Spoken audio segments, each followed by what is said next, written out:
Hey guys, this morning, man, I was reading a fabulous article developing your personal mastery of your life, right? And it said that um, for you to develop mastery of your life, you must lead courageously. You lead courageously, more awareness and authenticity about who you desire to be. I thought this was a fabulous read, simply like myself. Yeah, self mastery. I want to be better each and every day. On this road to becoming the best version of myself, I had to commit to the path. I had to get committed to what I wanted to accomplish. I realized that no one else was going to walk this path with me. Nobody was going to walk this path for me. Nobody was going to motivate. I was going to be the MVP of my life. If I was going to be the most valuable player of my life, that meant that I had to be intentional about my future, to be intentional about my personal development. I had to be intentional about my character, the quality of person I desired to be. Um, I had to be intentional with my mindset, what I thought, watching for negative thoughts, being positive frequently. I had to be intentional about the values I desired to exhibit. Be intentional about the principles that I desire to lead by. Yeah. To become the MVP of your life, that you are courageous into developing self-awareness and authenticity about moral character, yep, your values, and your principles. I simply believe that you become the MVP of your life. You improve your personal leadership because you have become intentional to lead courageously and develop the self-awareness and authenticity of who you desire to become. And if that's you, I want to encourage you, never miss an opportunity to grow yourself. Connect with your boy today by heading over to the webpage, DwayneHRoberts.com, and schedule your Fiercely Execution call now. What's happening? What's happening, fine folks? How y'all doing? Welcome on in. Welcome on in to the Leadership Podcast. I'm your boy, Dwayne Roberts. You know, the Leadership Podcast is our goal and influence to inspire, to influence, to empower men to make the shift in their personal leadership. It's here we're going to share tools, tips, and resources to ignite self-awareness, authenticity, and realize that all that we share here on the leadership is evidence-based and backed by scientific research and study. Today, guys, we're talking the laws of growth. And we've taken three laws from John's book and we just broke them down into a three-part series. And the first law that we went over, we talked about last week, was the law of intentionality.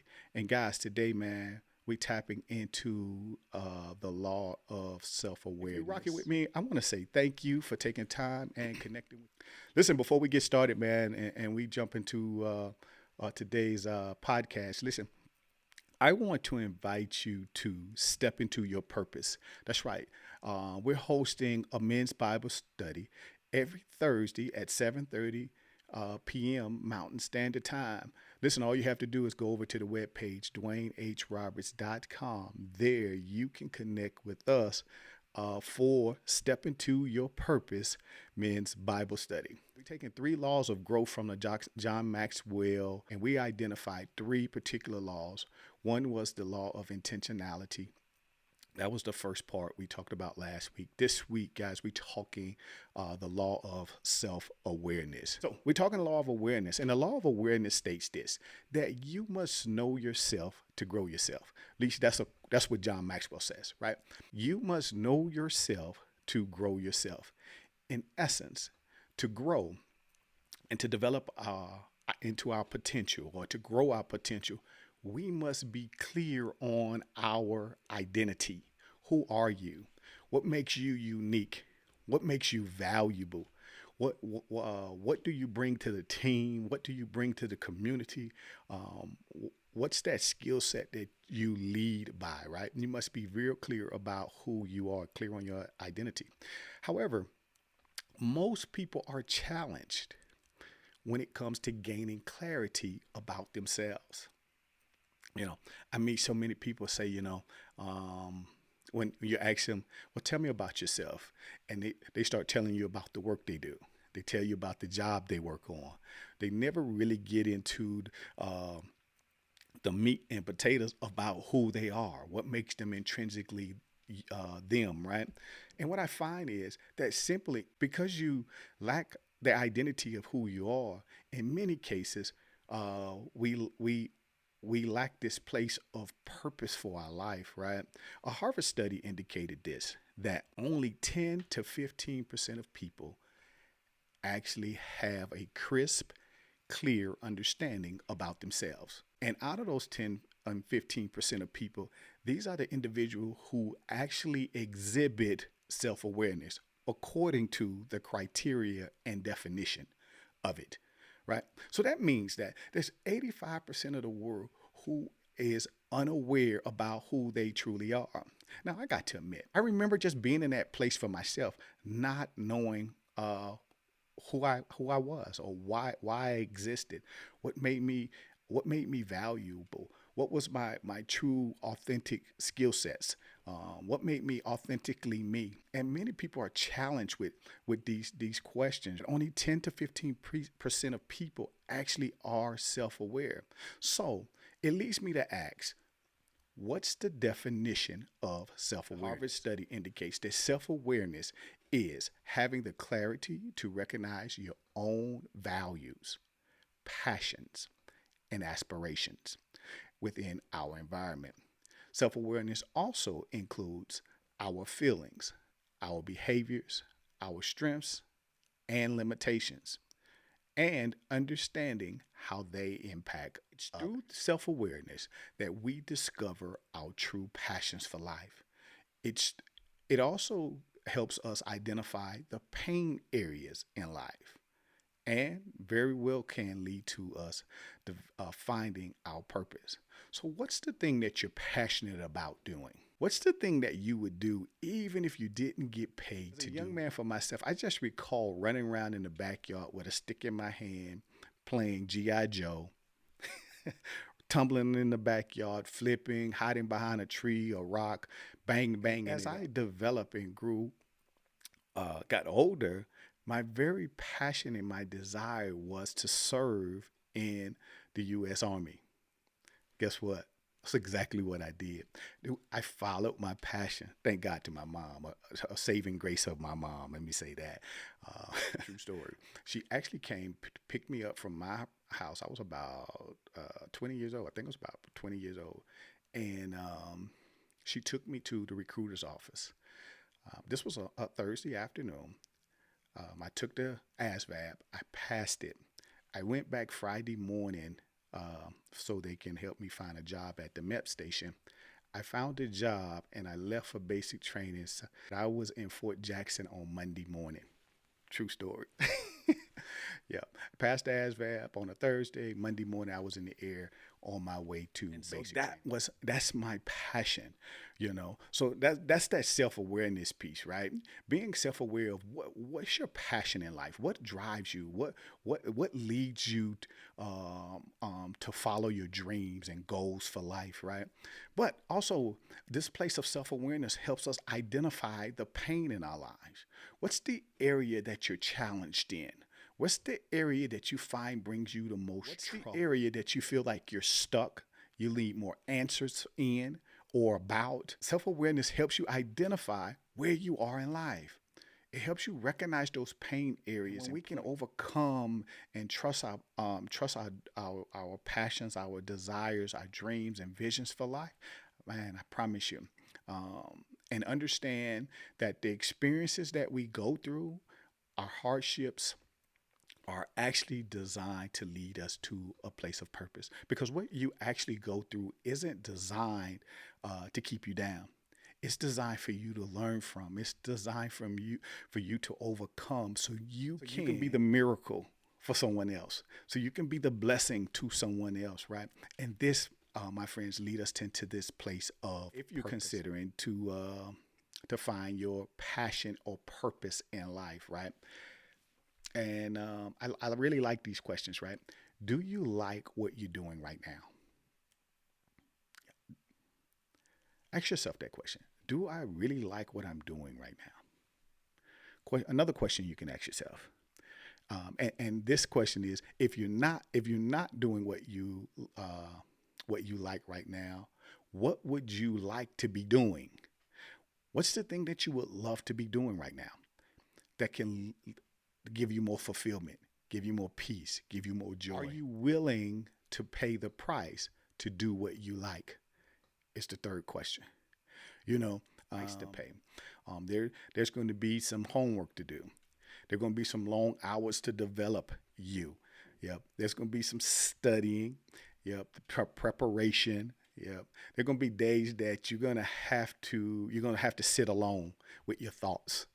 Yep. You're going to have to sit alone with your ideas and put the plan together. So are you willing to pay the price to do what you like to do? Another question you can ask yourself: when can you start doing what you like to do? See, what I realize is that many people have great big dreams, great aspirations in life. However, they lack the follow through. They never start. They never kick into action and begin to do the things that they're passionate about doing. You hear the story over and over, sitting on my back porch trying to figure life out. And it wasn't until I really got clarity. Ready? The three words: vision, plan, execute. And I got clarity on my life. Where did I want my life to go? Who did I desire to show up as? What was I willing to do? What's the first actionable step that I want to make happen? What's the price I'm willing to pay to ensure that my family is set up for success? And then take action on it. I went to school. I paid for the coaching communities. I invested in coaching courses. Yep. I invested in speaking courses. I did the work on me, So what's that price you want to play? And when will you start, right? When will you take action on it? And ready? It's small steps, man. Today, I'm doing exactly what I'm passionate about doing. Serving men, helping men overcome their limiting beliefs so they can thrive in life as well as in business, so they can develop self-awareness about who they desire to be and walk out their purpose authentically. So another question you can ask yourself: what will it be?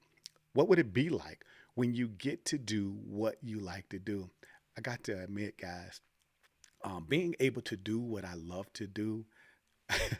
Listen, I have more freedom. I'll say that. I have more flexibility. Yeah. I got more time. One thing you can't control is time. Guess what? I get to control my day. I get to schedule when I'm going to have a coaching call. When am I going to go speak at a different location? It's just more freedom and more flexibility. Ready? I can go and go. I can come and go as I want. I ain't got to ask the job, can I go on vacation? I'm just saying. Matter of fact, I can work from anywhere. If I choose to be on the beach today doing what I'm doing, I can do it, right? This is what it would be like for me. So I realize that the less you know about yourself, the more you play the imposter. And we adapt others' behaviors as our own, making us less authentic who we have been called to become, right? And I want you to get to this place that you remove this adopting or playing the imposter. One of my biggest limiting beliefs for myself was that of playing the imposter, right? I grew up where I would watch what others would do, try to be them, versus being myself, being authentically who I was called to become and be. There's something about playing this imposter or adopting a behavior style or adopting a value or a behavior from someone else that doesn't fit authentically in who you desire to be. And as I begin to grow and develop, I realized that much of who I had become was because of what I had seen other men be, right?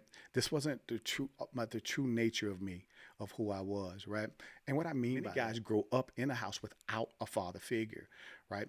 And so we learn or we adapt from our environments. Whatever is going on in our environment, whatever we see the guys and dudes doing in our communities, this is how we grew up. We took on their personas, we took on their actions, their behaviors, and I had taken that outlook, imposter, playing the imposter role in my life all throughout life, never developing into the person that I believe God called me to be. And what was in the moment that I was sitting behind bars for 60 days, man, county lockup, and I can hear God ask, "What do you see?" And I say, "I see men." He said, "What else do you see?" He said, I see men with potential." And then the next thing I heard was that, "And you're one of them." I was in a place where I recognized guys had potential but was not utilizing their potential. And I was just in the same place, in the same environment with guys who were not using their potential, were not being authentically who God had called them to be. And it was my changing moment in my own life where I began to realize that there had to be a shift, a change in how I begin to think and view my world. I had to remove the blinders in my life. Yep. And start seeing myself for who I really was. Why wasn't I getting the results that I desired? Why did I keep failing in certain areas in my life when I know I wanted more or to be more in life? And when I got clear about me, oh my gosh, everything shifts, right? So watch this. People who practice authenticity are self-aware of themselves and their capabilities. Self-aware leaders are authentic and have strong beliefs, and they have strong values, and their behaviors align with their actions.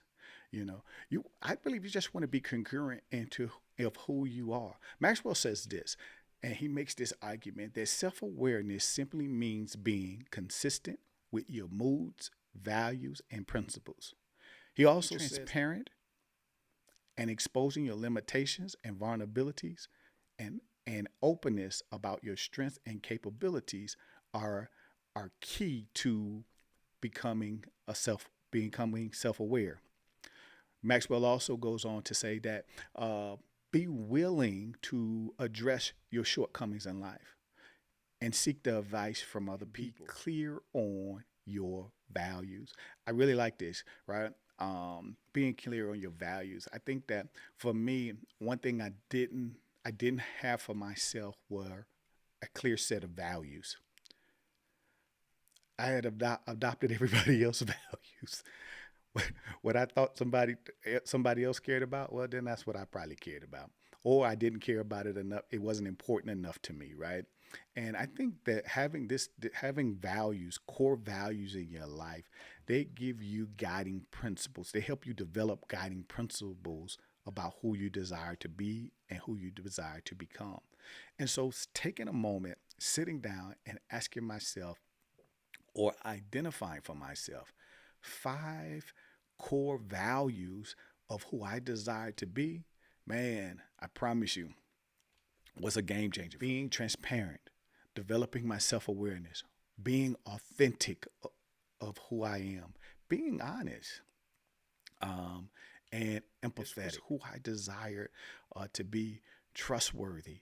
And of course, I added to the list of what would my values actually look like. And they actually help you, or help me rather, stay in alignment.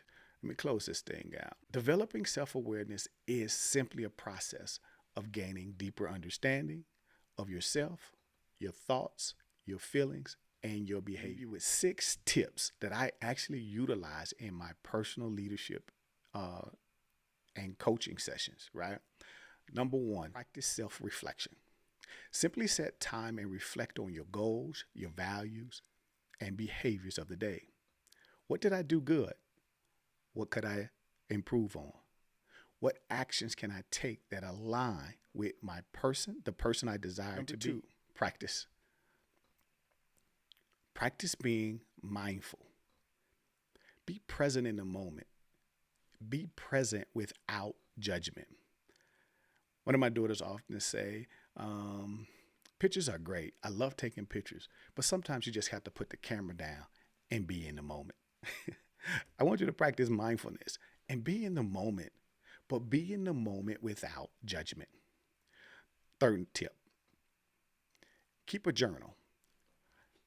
I can't encourage this enough. Write it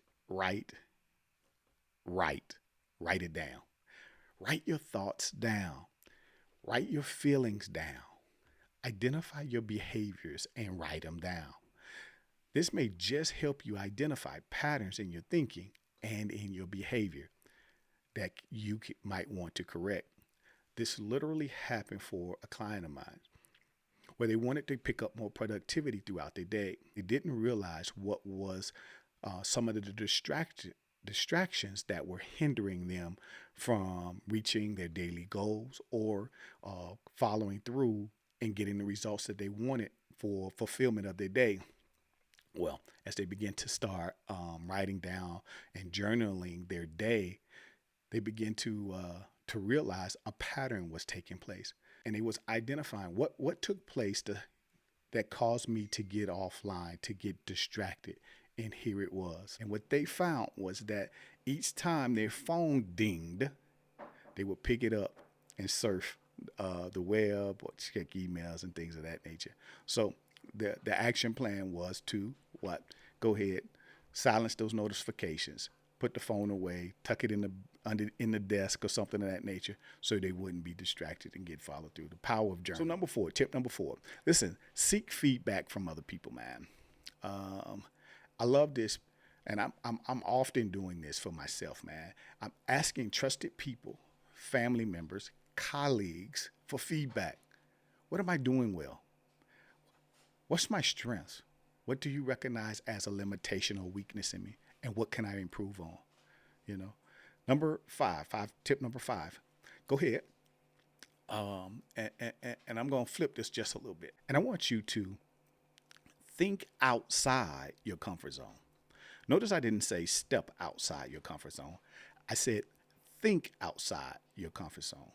So many of us are challenged by what we believe. Practice viewing situations from a different perspective. See things from the point of view of others. When you're challenged with a belief, listen, challenge that belief.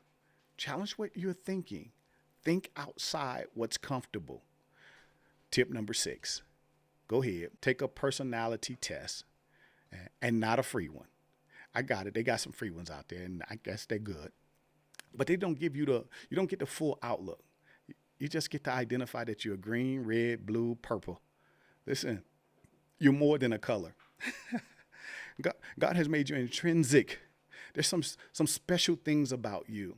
And I think if you want to develop into fulfilling your purpose and maximizing on potential, this place and growing yourself, this place of self-awareness, I think there's a power in getting a detailed report, and I'm talking about the DISC assessment, and gain insight into your behaviors and how they affect other people. Get clear on what you do well. Get clear on how you prefer to communicate.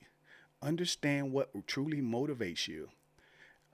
Learn where you can add more value in your community, all through taking a personality test. Listen, to gain clarity and to improve your self-awareness, I recommend that you schedule an empowerment call with your boy. This way you can get access to, our empowerment tool. Don't waste any time. I'll drop the link in the chat. That becoming self-aware is a process that requires practice and patience. I believe that you can accomplish anything in life that you desire if you would just simply get clear on who you are, develop a vision, a plan, and execute on it. Listen, if this was good, in the chat, leave me a comment. Let me know what you think. Let me know what some of the biggest takeaways. Also, never miss the opportunity to grow yourself, man. Connect with your boy every Saturday morning for Leadership. I'm your boy, Dwayne Roberts. And as you will always hear me say, your success is in your hands. Go have a phenomenal day with purpose. God bless.